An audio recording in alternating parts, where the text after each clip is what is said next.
Okay, today our lesson is going to focus on squares, square roots, radical notation, and everything to do with squaring. We had our exponent lesson previously, so this is kind of an extension of that. The square of an integer is called a perfect square. So write that in your blank. And it's a good idea for you to have these memorized, and I'm sure that you do, because remember, when we square something, it's that number times itself. So 1 times 1 is 1, 2 times 2 is 4, 3 squared is 9, 4 squared is 16, 5 squared 25. And again, these should be pretty quick to you. You already have your multiplication memorized. So this should be that fast for you to do as well. The opposite of squaring a number is finding the square root. And honestly, this is where it gets a little bit harder as you think how to undo this operation. Positive numbers have 2 square roots. And you might think, well, why in the world? What numbers can you square to get to 16? Well, I can multiply 4 times itself because 4 times 4 is 16, or I can multiply negative 4 times negative 4 and also get 16 because 2 negatives will make a positive.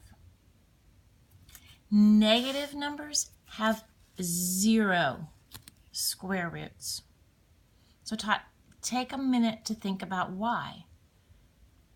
You can't multiply 2 numbers that are exactly the same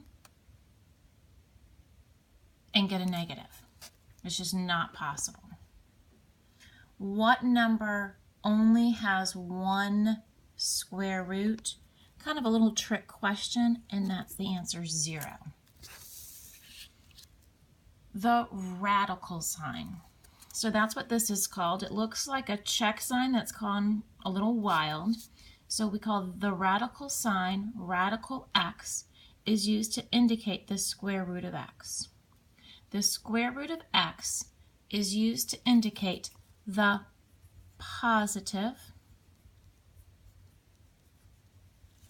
square root of x. And you'll see here this has the negative sign in front of it. Is used to indicate the, well, not a big surprise, the negative square root of x. So for the most part, you should be able to get these pretty quick.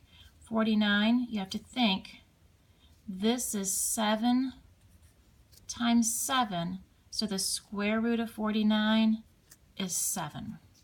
9, 3. All right, now you see how this has the radical outside of it. The negative is outside the radical, so this is going to remain there, and your answer will be negative 2. 289. Now this is not one that you've done.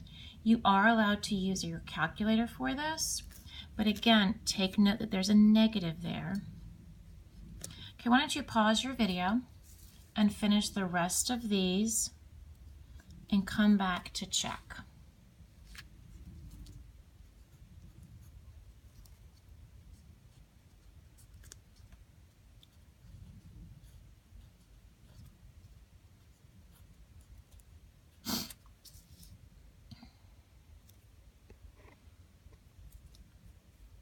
So the 1/4, when you get into your fractions, you're thinking here, well, 1 times 1, 1, right? 16 is 4. Same thing here. Make sure you've got your negatives. And then on this one, it says circle each value that is a perfect square. And you can use your calculator for the bigger numbers if you need to. But you should recognize right away, of course, 9 is. 121, 11 times 11. 1 times 1 is 1.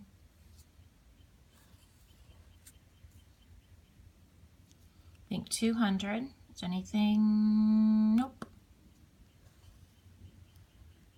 All right, and then for the back page, there's another video.